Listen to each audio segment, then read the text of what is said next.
two elections, there have been so many Americans who've questioned the legitimacy of those results. And so he believes that should be inspected. And obviously, his Democratic opponents are seizing on these remarks and this latest controversy. A number have called on him to resign. Here is what his spokeswoman had to say about that. The senator has never considered resigning as a result of dozens of false attacks already made against him. Why would this absurd attack be any different? Aaron? Sarah, thank you very much. Thanks to all of you for being with us. AC 360 starts now. Good evening. We begin tonight with a new report about the Department of Justice and new information about its investigation into the fake electors plot, part of what the January 6th committee has called a multi-pronged effort by the former president and his allies to illegally overturn the results of the 2020 election.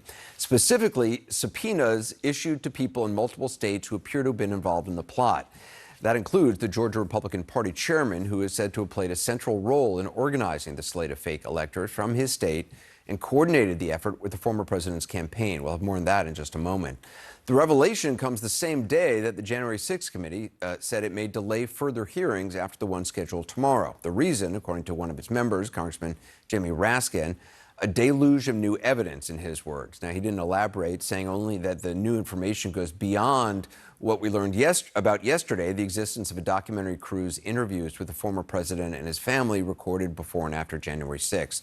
Those recordings have now been turned over to the committee. The report of federal subpoenas also comes a day after we learned two vital pieces of information. The first was testimony by the head of the Republican Party, Ronna McDaniel, that directly linked the former president to the plot. What did the president say when he called you?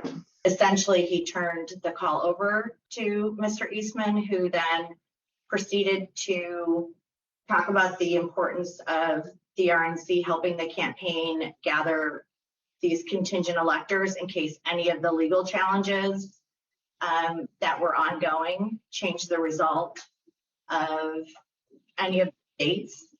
I think more just helping them reach out and assemble them. But my understanding is the campaign did take the lead, and we just were helping them in that role.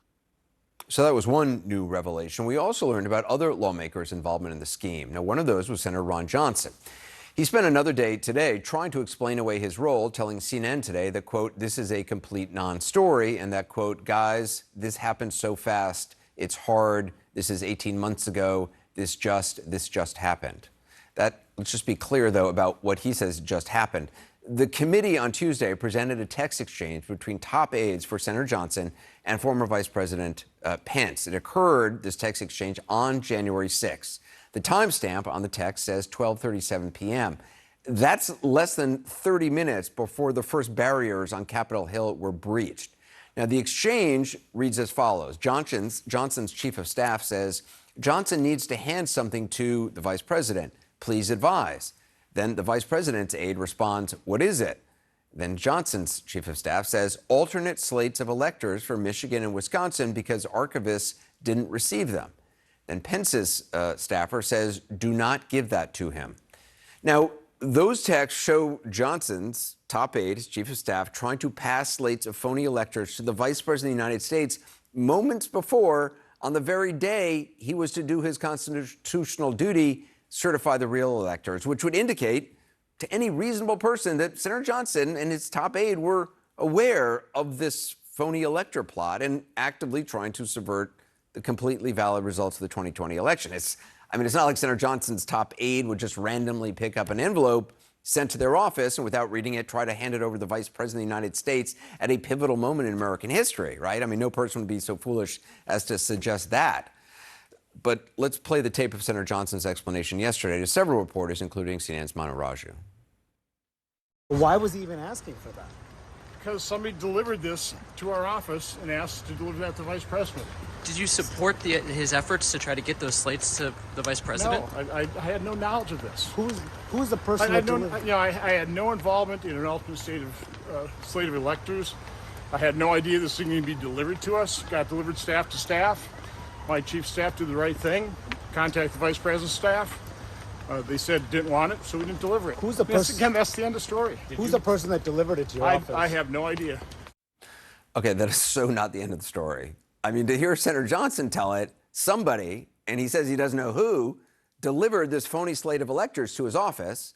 And Senator Johnson, a key supporter of the president, claims he had no knowledge that this was going on. Then he's saying that some unknown staffer forwarded the phony elector slate to his office to pass the vice president. And his chief of staff decided, oh, yeah, that's a great idea at this pivotal moment in history when the vice president was under tremendous pressure and there's a huge rally going on, stop the steal, so-called, outside, that this would be the time to contact the vice president and pass along this phony slate of electors, which Ron Johnson claims he never saw and knows nothing about.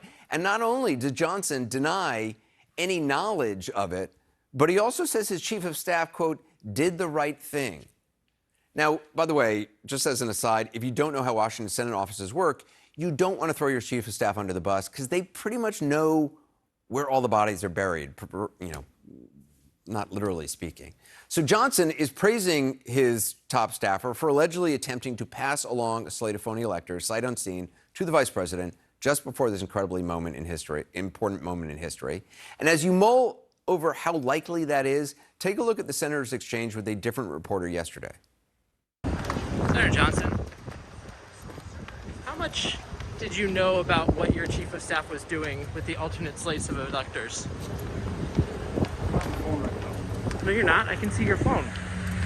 I can see your screen. Can you explain what your chief of staff was doing?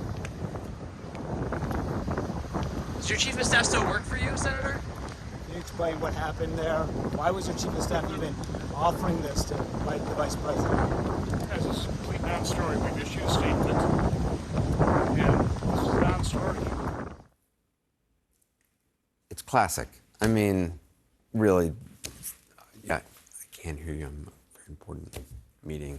I'm on a very, yeah. Oh, yeah, it's a picture of my son. Yeah.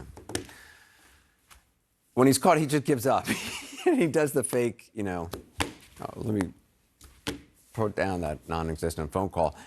Now, federal authorities are widening their probe into the fake electors plot, and that is where we begin tonight. I'm joined now by our senior justice correspondent, Evan Perez. Evan, what can you tell us about these new subpoenas? Well, Anderson, these new subpoenas represent a major escalation of what is clearly a very big part of this Justice Department investigation now. We now know that these fake electors in Georgia, in Michigan, in Pennsylvania, have received subpoenas. And in Georgia in particular, David Shafer, who's the chairman of the Republican Party there, who played a central role in trying to organize these electors in Georgia. Again, this is one of the states where the FBI and the Justice Department has taken keen interest. Of course, the local district attorney is also investigating it there. And one of the things that we from talking to people tonight, we learned that, you know, the investigators are asking for communications with key people in the Trump campaign, Trump lawyers, people who were helping to organize this effort. That includes Rudy Giuliani, people like John Eastman, who we've heard so much about in the last few days. According to some of the sources that we've talked to today, they've come back to at least some of these people who we've previously reported they had come to before, and they wanted access to some of the names on a Signal chat that was going on in the days leading up to January 6th. Again, a major escalation of this investigation that the Justice Department clearly is zeroing in on who was organizing this from the level of the people surrounding the former president to try to set up exactly what Ron Johnson was trying to accomplish on that day on January 6th. So the phony electors are communicating via Signal, which for anybody who doesn't know is a highly secure encrypted app that anybody can use. That's right. They were having encrypted communications. And look, we have encrypted communications doesn't mean you're doing anything wrong. The FBI clearly wants access to the names of people who were on that group chat and wants to know more about it. They need to know what was being said on that, and obviously they've had great success in the other parts of the January 6th investigation, getting to some of those communications on Signal and in other encrypted communications. What do they hope to learn from David Shafer, the Georgia Republican Party chair? I mean, has he cooperated with any of the investigations into the false elector plot in the past? Well, he's now basically a central player in 3 investigations. The investigation being done by the January 6th committee, the one being run by the district attorney in Georgia, and now the one being done by the FBI. And because he is the top guy in Georgia helping to coordinate all of this, he would know exactly who and who in the Trump campaign was helping to organize this. And again, he would be a key person to understand exactly how this was being organized. And remember, some of these people who initially said that they were willing to be part of this ended up dropping out because they were uncomfortable with what was being done. Yeah, Evan Perez, appreciate it. Insight now from our senior political correspondent, Abby Phillip, and CNN legal analyst Norm Eisen, former counsel to the House Democrats during the former president's first impeachment. I want to get to Abby to these subpoenas in a moment, but first, Ron Johnson, the fact that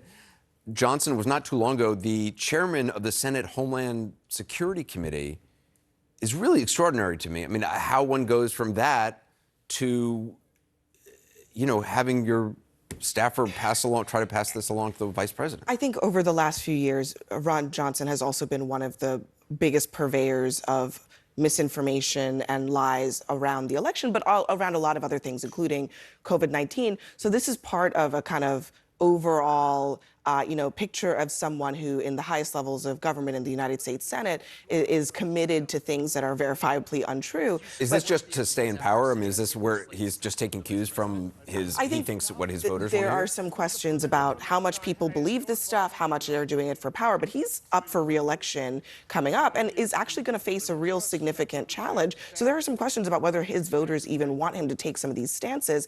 But I do think that where he is right now at the center of this question about what was his staffer doing trying to pass this off to Pence just, maybe minutes before Pence was supposed to do his constitutional duty, it takes it to another level. He goes from just spreading the lies to participating in it in a particular way, or his staffer does. And I think that that's just a different place for him to be. How actually involved was he in trying to get these fraudulent documents to the vice president at a critical moment?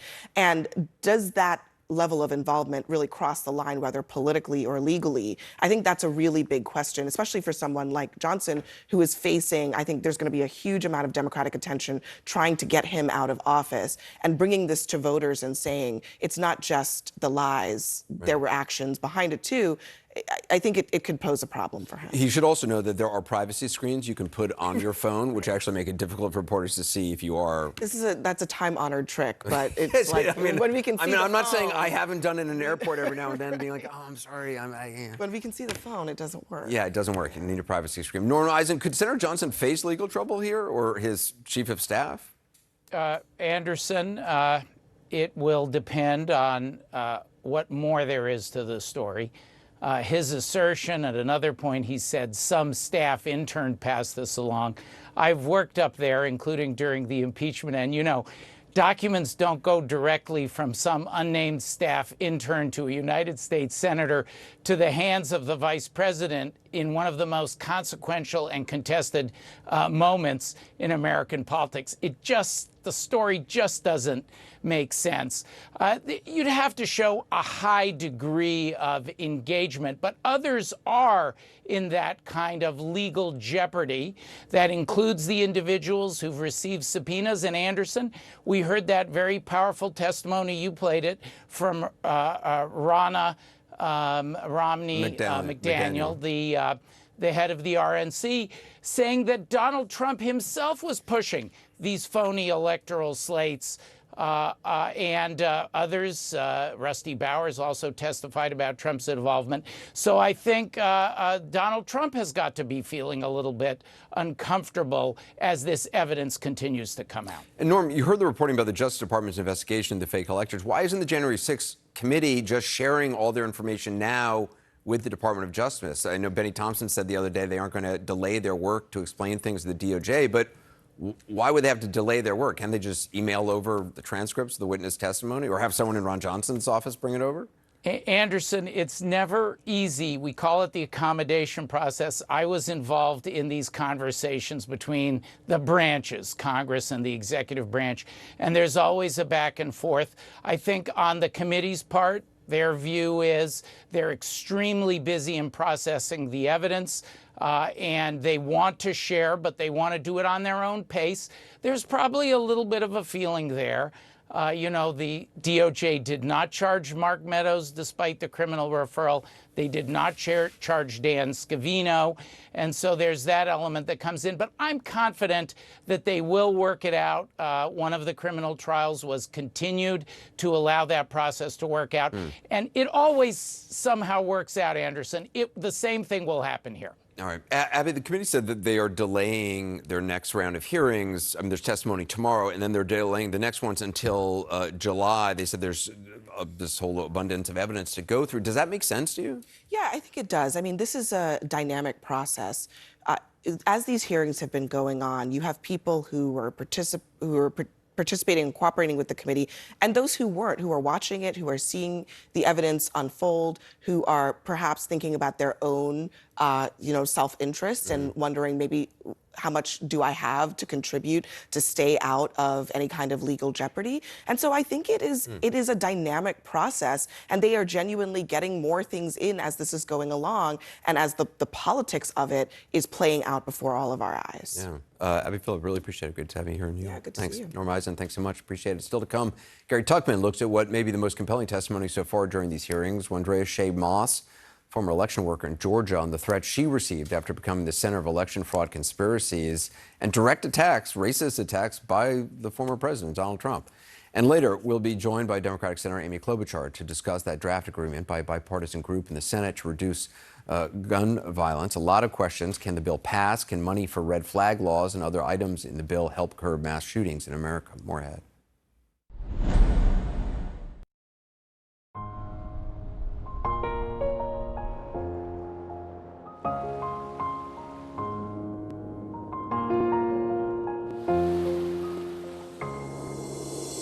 We share this place, we all belong.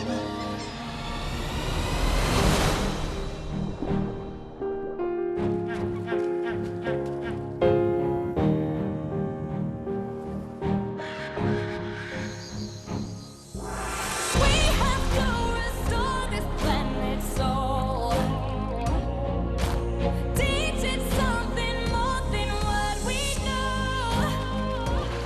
Give it water, give it sun, room to grow.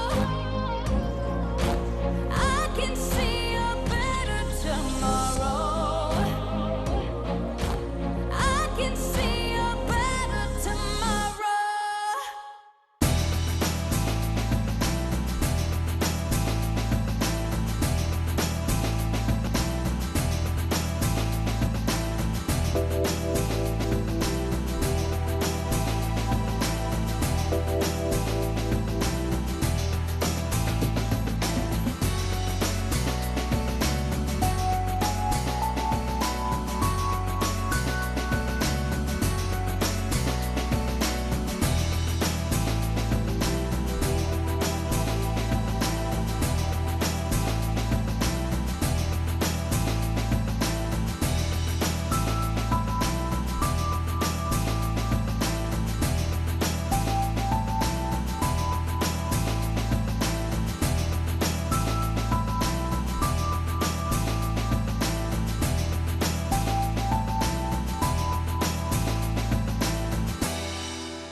Our mission here at CNN and journalists, the news comes first. That's when your heart beats a little bit faster. More breaking news that we are following right now. You really work as hard as you can, getting the facts. We're learning more about our alleged plot. It is critically important. To our viewers in the United States and around the world, welcome to the Situation Room. We have breaking news. Connect the world with Becky Anderson. It all starts here. Changing, fighting, creating, connecting. That's why we're here. We live here, we work here, we're from here, and we'll go wherever the story takes us. I'm Becky Anderson in Tehran. We are in Jerusalem. Real news that shapes our world. Exploring not just what's going on, but why. I just want to press you on one further point. Getting perspective on this region from this region. Places that many of us know, but few of us get to see. observing countries on the move, still rooted in tradition. It all starts here, and that's why we're here, bringing you the world from our Middle Eastern hub. Connect the World with Becky Anderson, today on CNN.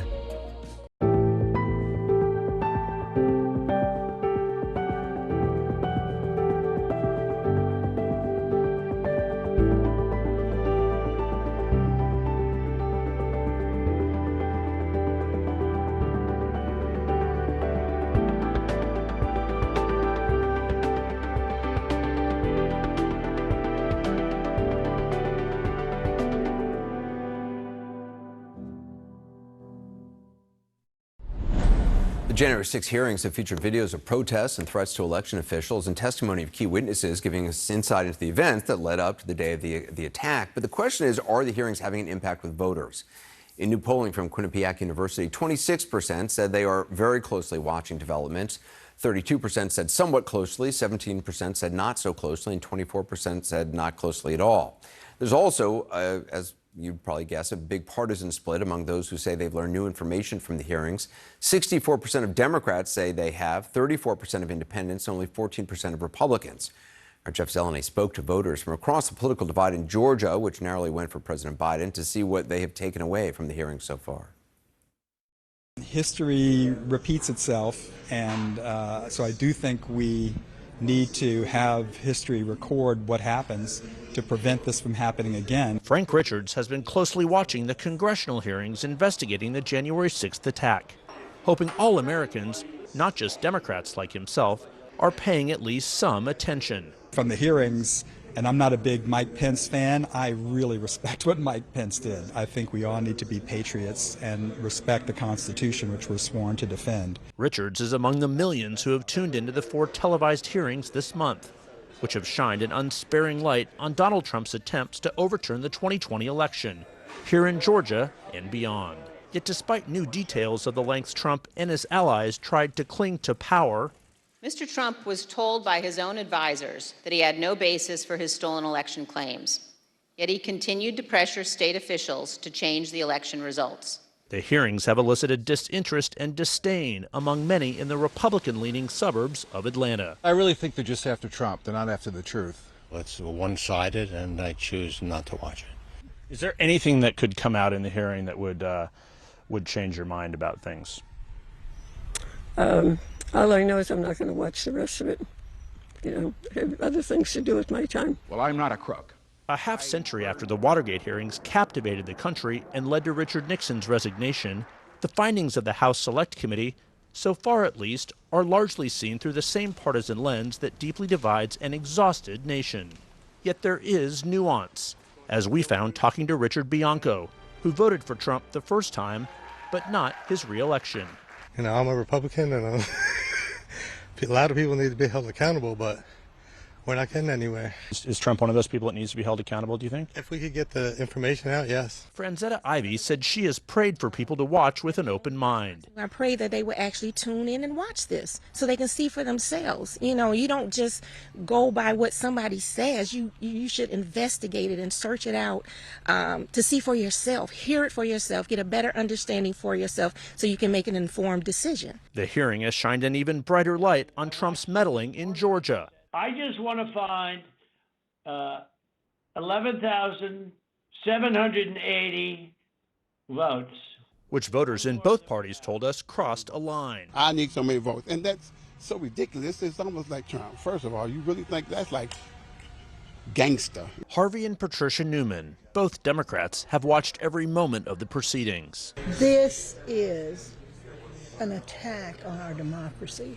I do not think the Watergate hearings rose to that level, even close. Do you? No, I think you're right. Finding the truth for history is important, they say, but even more for future elections. They get off, then I can't tell you how worried I am about 2024. Jeff Zeleny joins us. Now, for those who are watching, has anything particular surprised them? Anderson, the breadth and the depth of the investigation surprised so many of the voters we talked to. I mean, of course, the committee started with the attack on January 6th, with the police officers' testimony and all the images we've seen, but it's gone so far deeper than that into the scheme of the fake electors. They've also been surprised by the Republican witnesses themselves, many from inside the Trump White House, saying that they warned the former president, the president at the time, that he simply could not win. Now, Georgia may be a bit of an outlier here, but even among Republican voters we talked to, they simply do not believe his election lie that he won the state of Georgia. Of course, he's been at war with so many Republicans there, and voters have already asked and answered some of those questions. Brian Kemp, the Republican governor, he won his primary last month by a huge margin, as did Brad Raffensperger. But overall, Republicans certainly don't want to admit that they're watching. But when you talk to them a little bit longer, they certainly are learning some information that is seeping through. I think that is the question here going forward. What else is learned about this with the DOJ investigation as well as the hearings certainly will shape all this. So it's too early to say that absolutely nothing is going to come from this in the court of public opinion. Yeah, Jeff Zeleny, appreciate it. Thanks. One of the most compelling witnesses in the January 6 hearings was Wandrea Shea Moss, who testified yesterday. Ms. Moss was an election worker in Fulton County, Georgia during the 2020 election. She became the center of conspiracy theories about the vote count, then the target of direct and racist attacks by the President of the United States, Donald Trump, and then by people who believed him. Her testimony yesterday illustrated how anybody, just regular people doing their jobs, can become victims of election lies, and in this case did. More from Gary Tuckman. This is Wandrea Shea Moss last month, receiving the John F. Kennedy Profile and Courage Award. Forgive me for a little case of the nerves. Unlike my fellow honorees, I'm not used to giving speeches. I'm not used to being in the spotlight either. Okay. What I'm used to is quietly doing my job.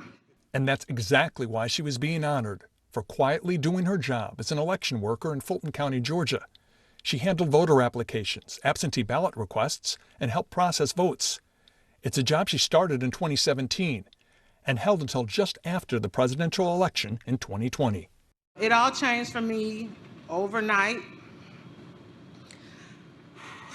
Ever since December 2020, my family has been under attack. Attacked because people have spread terrible lies. I'm sorry. Lies about me and my mother simply because we were doing our jobs. In December 2020, the Trump campaign published a video and falsely claimed the edited clip shows Shea Moss and her mother, Ruby Freeman, also an election worker, polling fraudulent ballots from a suitcase in order to help Joe Biden win the state of Georgia.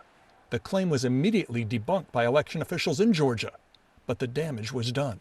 Ruby Freeman and Shea Freeman Moss. Trump associates like Rudy Giuliani and right-wing media outlets jumped on the story, and Shea Moss and Ruby Freeman's lives were upended. So help you God. That's how Shea Moss found herself testifying in front of the House Select Committee yesterday.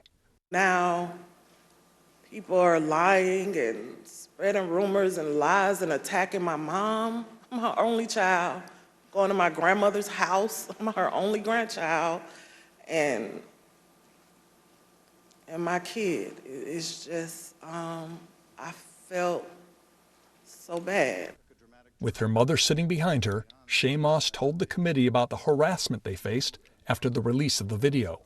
A lot of threats, wishing death upon me,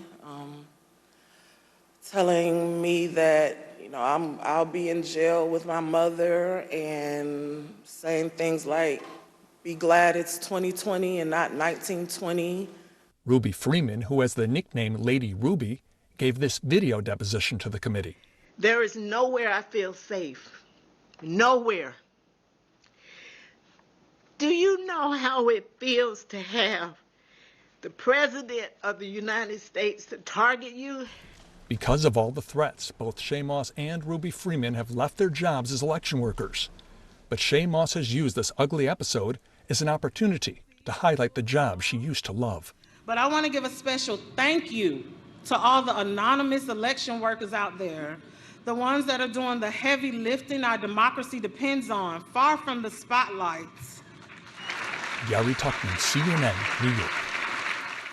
Well, up next, lies and stonewalling by Uvalde law enforcement officials have been going on for weeks in the wake of the massacre at Robb Elementary School. Tonight, we have new details, though, on the Uvalde school police chief, who's been named as the incident commander and responsible for the hours-long delay before police finally killed the shooter. We'll have also ahead tonight, with the Senate on track to pass the bipartisan gun safety bill. It's already facing opposition from House Republicans. I'll speak with Democratic Senator Amy Klobuchar next. The bill includes her legislation to close the so-called boyfriend loophole. I'm Linda Kincaid in Atlanta, and this is CNN.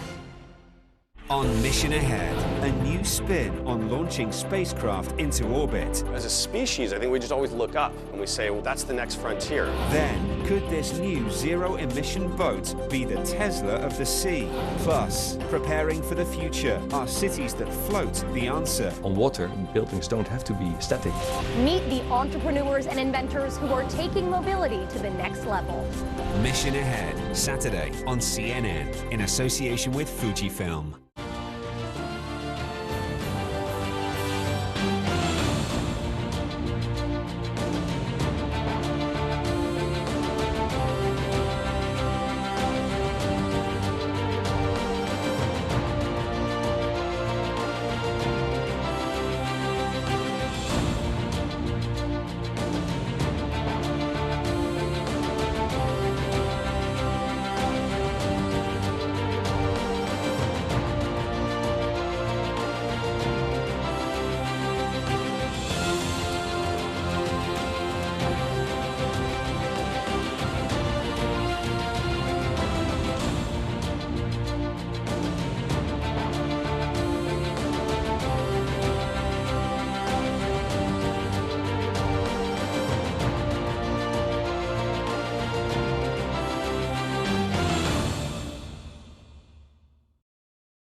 Business never sleeps.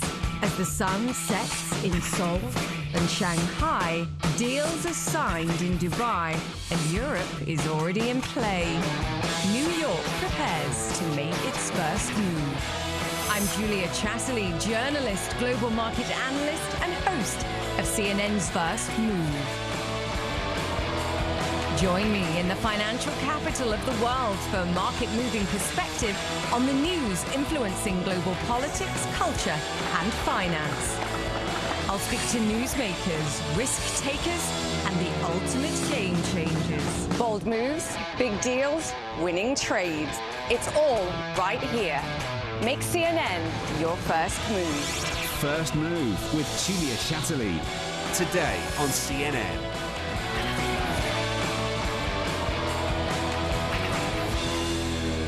This is CNN. More people get their news from CNN than any other news source. There's some breaking news tonight. Uvalde School District Police Chief Pedro Arredondo has been placed on leave after weeks of criticism over the shooting that took the lives of 19 children. 19 children were murdered, killed, and 2 teachers. The school district superintendent said he placed Arredondo on leave due to the lack of clarity that remains, including unknown details from the investigations. Now, this comes as House Republicans today formally requested GOP members to vote against the newly unveiled bipartisan gun safety bill. The deal includes $750 million to help states implement and run crisis intervention programs. It closes the so-called boyfriend loophole, requires more gun sellers to register as federally licensed firearm dealers. It encourages more thorough reviews of people ages 18 to 21 who want to buy guns, creates new federal statutes against gun trafficking and straw trafficking and increases funding for mental health programs and school security. The Senate is on track to pass it this week. It's expected to pass in the House once it passes in the Senate. Joining me now is Democratic Senator from Minnesota, Amy Klobuchar. Senator Klobuchar, I appreciate you joining us. Your colleague, Senator Murphy, says this bill is not window dressing. These are a quote from him. This bill is going to save lives. Do you agree with that assessment? And how much progress is this in your view? Yes, I do. The first important point is that this bill is going to save thousands of lives. And this isn't everything that I would have wanted to do. I think Chris would say the same thing. But we had Republicans that were willing to come to the negotiating table. And while I would have banned assault weapons at least to 18 and 21-year-olds, but what did they do? They actually did something that's going to save lives. Number one, you can now look at the records of these 18 to 21-year-olds and take the time to talk to police officers in the area to find out what's going on. That wasn't happening before. Number two, the boyfriend loophole. 600 women a year, Anderson, are gunned down in domestic violence cases. Half of them have dating relationships. They're not married to the person. That has been a loophole in our law, that they get convicted of domestic abuse and then they can go out and get a gun. That has changed. Straw purchases. So many criminals go out there and get guns on behalf of someone else that's banned from getting a gun. Red flag law funding, mental health funding, as you just pointed out. So I thank my colleagues. All of us worked on this together, but particularly Senator Murphy and Cornyn, Senator Tillis, Senator Sinema, and so many others. And we have strong support for this bill in the Senate. People are willing to stand up and say we're finally going to do something on gun safety, and it is a beginning. And I think it's sad that the House Republicans are going out against it. Hopefully they will pick up some votes, just as we have Republicans in the Senate. Well, there's probably a lot of people who wanted this to, obviously, as you said, you wanted this to go farther in terms of gun safety or gun control. What do you say to those who say this doesn't go far enough and that this may make it harder to try to get further changes, in the future? We have worked on this for decades, and after Parkland, I sat across from Donald Trump at the White House, along with a number of senators. He said he was going to do something about background check. I still have the piece of paper. 8 times, 9 times he said it with the hash marks that I made that day. Nothing happened. After Sandy Hook, nothing happened. And when you talk to the families who've been working on this for so long, they understand how difficult this has been, how disappointing this has been. So to start with something that's going to save lives, even if a particular provision wouldn't have saved their own babies' lives, that is an act of love and generosity of spirit that you hear from the families of those that have lost loved ones. That's why we're moving ahead. And I think it actually paves the way in the future to look at some of these other provisions. But if you do nothing and you just go home, then we've got nothing. And that's why it's so important to pass this bill on a bipartisan basis. CNN is reporting tonight that the lead Republican negotiator, Senator John Cornyn of Texas, spoke at a GOP Senate lunch today, ticked through areas in which the NRA got what it wanted from this process. He noted the boyfriend loophole does not apply retroactively to past domestic abusers, only applies to recent relationships, that there's a 10-year so-called sunset provision to ensure all enhanced background checks on juvenile records will essentially be repealed in a decade. What do you say to that? As someone that has tried to pass this bill for 10 years, I obviously would have looked back at all past convictions. But what does this bill do? Right now, only 19 states have fully closed the loophole. So after this bill passes, in those other states, if someone is convicted of domestic violence in any of these other states, it bans them from going out and getting a gun, even if it's a dating partner that has been involved in this. That is a big change. That's a game changer. When I just told you half the homicides actually related to domestic violence are boyfriends. The final thing, in the states that have closed the loophole, Anderson, 13% reduction in domestic homicides. Those are real numbers. And so to me, it's not everything that I wanted. And I worked really hard to make this as strong as possible. But to finally close this loophole that the NRA has opposed year after year after year, issuing statements, testifying against it, doing all kinds of things, we have finally gotten it done. Senator Klobuchar, I appreciate your time tonight. Thanks, Anderson. Joining me now is Nicole Hockley. Her son Dylan was one of the 20 first graders killed in the 2012 Sandy Hook Elementary School shooting. She's now the CEO of the Sandy Hook Promise, a nonprofit with mission to stop school shootings. Thanks so much for being with us. You were involved in this. When you and I spoke first about this in the wake of the Uvalde killings, you were optimistic. Yes. What do you think about the end results? I'm still very optimistic. I mean, we're going to a vote tomorrow, and I fully expect that this will pass. And I want to be so thankful to the senators that have led this, because this has not been an easy task for them. And I fully appreciate the conversations, the compromises, and the actions that they've had to take. And compromises on both sides, Republicans and Democrats. Sides. Absolutely. This has not been, no one is like winning here except for people, because it's a step forward that's going to save lives, as Senator Klobuchar said. It was so interesting to see John Cornyn at that meeting in Texas of the Texas Republican Party getting booed throughout his speech. It's just a sign of there's extremes on both sides, and politicians have to listen to their constituents. There's one, yes, you have to listen to all the constituents, and that requires also listening to the noise from the extremes at both ends of this. But I think what Senator Cornyn has done, as others have done, is stand up for the rest of us that aren't in the extreme, that want to see something happen, that care about creating a safer future, that care about keeping our kids safe, and want to create something that helps deliver that change. And that's what he's doing. What to you is the most important? I mean, maybe it's a stupid question to say what's the most important, because it's, I was talking to Senator Murphy about this, and he talked about the totality of all these is what's important. Yeah, and I do think the fact that it's a multi-pronged package that has so many elements, so it's not just mental health, it's not just school safety, it's not just gun safety. The fact that they're saying this is a problem that comes from all of those areas, and there are solutions in all those areas. So to be bold enough to say we're going to create solutions in each of those, I think that's huge, really. Is more possible? I mean, what?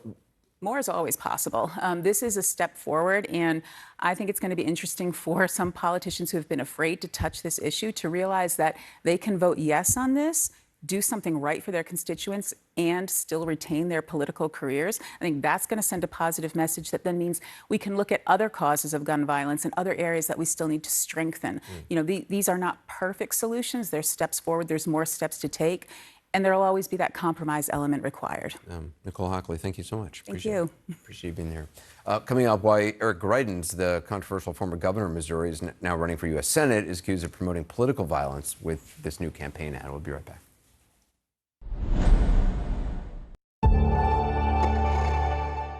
It is forecasted that about 40% of the population in the world suffer from water shortages in 2050 due to climate change and population growth.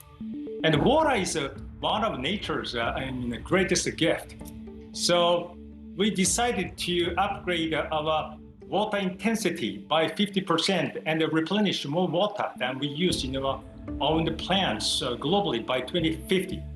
As a matter of fact, we've been working on this almost for 20 years by setting up a local watershed conservation and education for children. We are moving toward the international and global expansion. We want to raise awareness in the world that water shortages will come, and we have to be careful. We have to take action together. So we want to lead this initiative.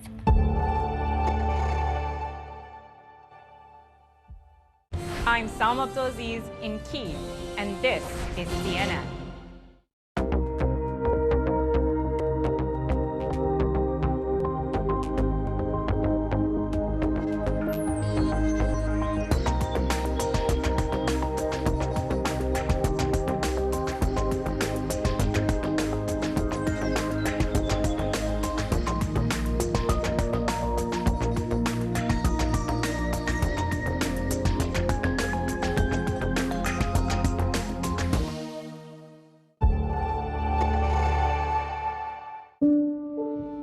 Being a diver There's so much they can do to protect the ocean and save the ocean.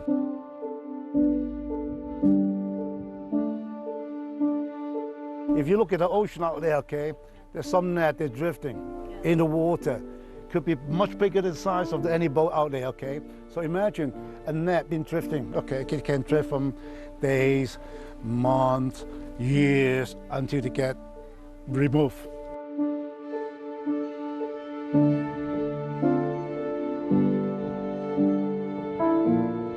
It's no longer catching fish for people, but sadly, it is still catching fish, and very often wildlife, like turtles and dolphins and seabirds. A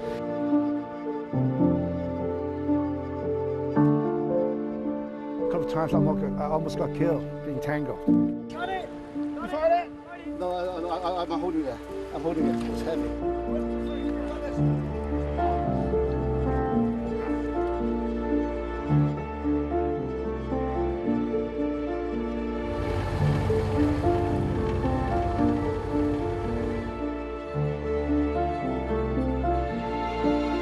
Age is only a figure, okay? There's so much we can do, no matter how old you are.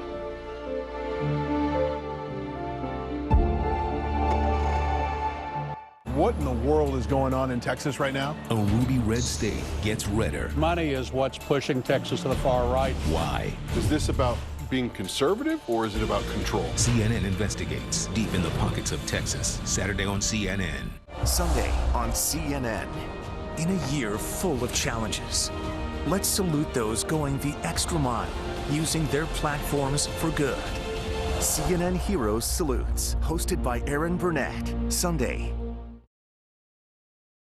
Republican U.S. Senate candidate Eric Greitens in Missouri is courting controversy for his new campaign video in which he's pretending to hunt Republicans who don't subscribe to the far-right agenda, what he calls Republicans in name only, rhinos. Here's a portion of it. I'm Eric Greitens, Navy SEAL, and today we're going rhino hunting. The rhino feeds on corruption and is marked by the stripes of cowardice.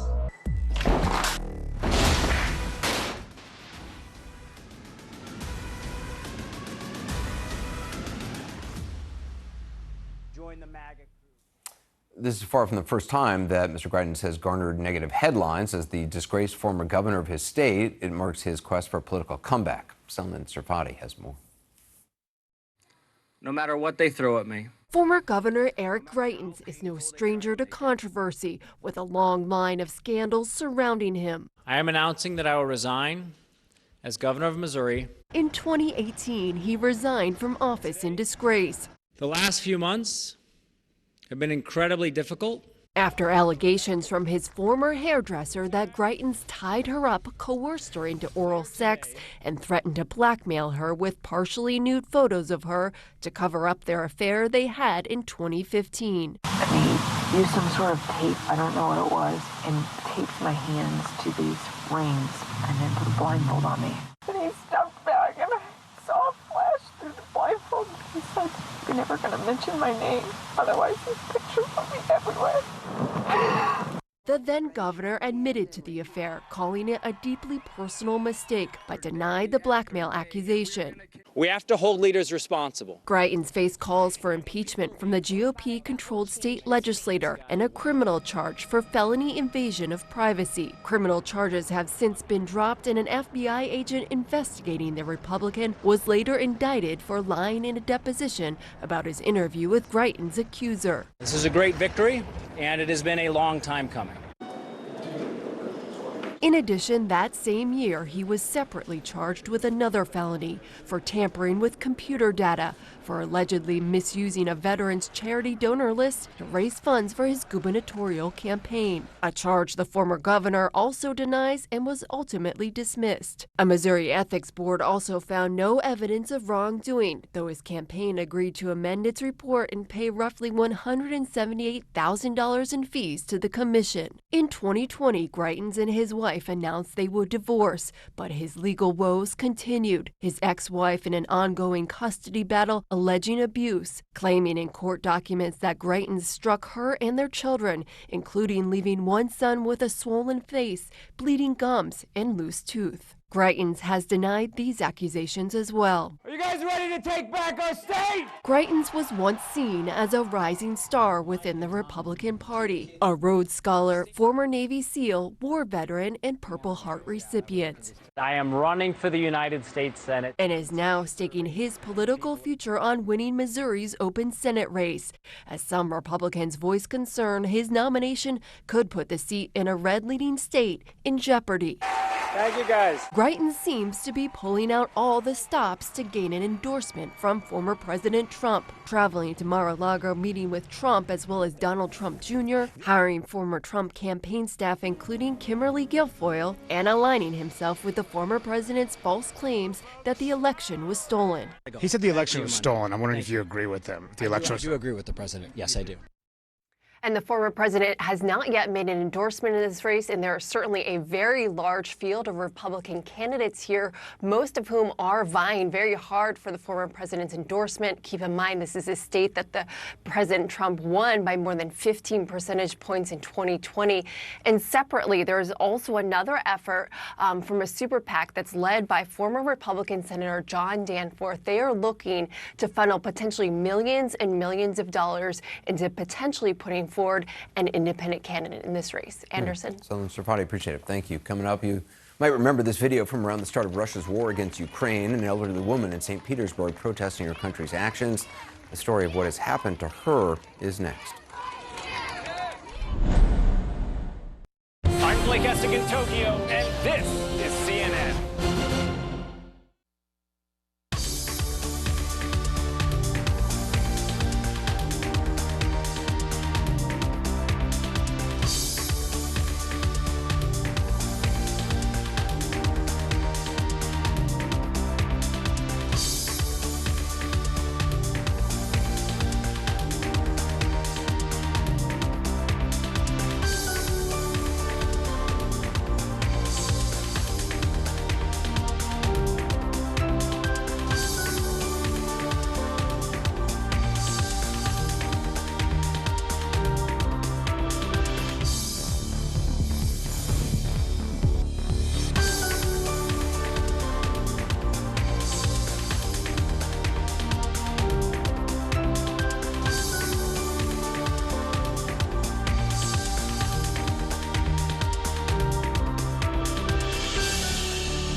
Capital A, a Malaysian conglomerate best known for its low-cost airline, AirAsia, is going big on a new tech venture, a super app. The platform lets you reserve flights and hotels, as well as book rideshare and deliver food. The idea for a super app is to become the center of the ecosystem. 80% of business revenue is still generated out of travel, and that gives us a very powerful positioning of our app today. Growth plans for AirAsia's super app include Indonesia, Philippines, Thailand, and Singapore. But the company has entered a market filled with steep competition. Southeast Asia is home to big-name super apps like Singapore-based Grab and Indonesia's GoTo Group. I think one of the biggest point of difference of AirAsia Super App versus many other competitors out there is we own the infrastructure.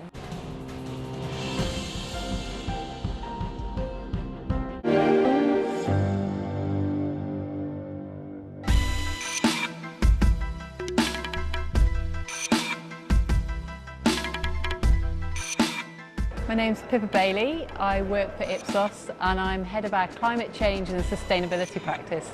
So many companies that we speak to struggle with, how to talk about sustainability, how to share the great campaigns that they're doing. And there's kind of a number of guidelines people need to follow. First of all, making sure you've got your own house in order, that your own environment, social and governance policies are heading in the right direction before you then go kind of on the offensive with a campaign where you want to illustrate what great work you're doing. But also to kind of avoid greenwashing is making sure that that really fits under the brand banner, that it represents what your brand is about, so that it feels very intuitive for consumers, for citizens. These troops, they are Russian. I've spoken to the commander. He said they are now in control. Over that way. It's a secret location. They're going to fire on Russian forces. There has been a ferocious battle here. There's unexploded grenades everywhere. We're being shown the powerful American guns, giving them an edge. You downplayed the US intelligence assessments. Do you now regret that? I'm in Kiev right now, and it is under attack, Mr. Lavrov, from Russian forces. I'm being told by our security that we need to get our flak jackets on. No matter where you are in this country, lives are being shattered. There are thousands streaming out. It is at least a chance to save their own lives. Matthew Chance, CNN. One of the many memorable images earlier in the war in Ukraine was this video of an elderly woman standing up to Russian police as she bravely protested.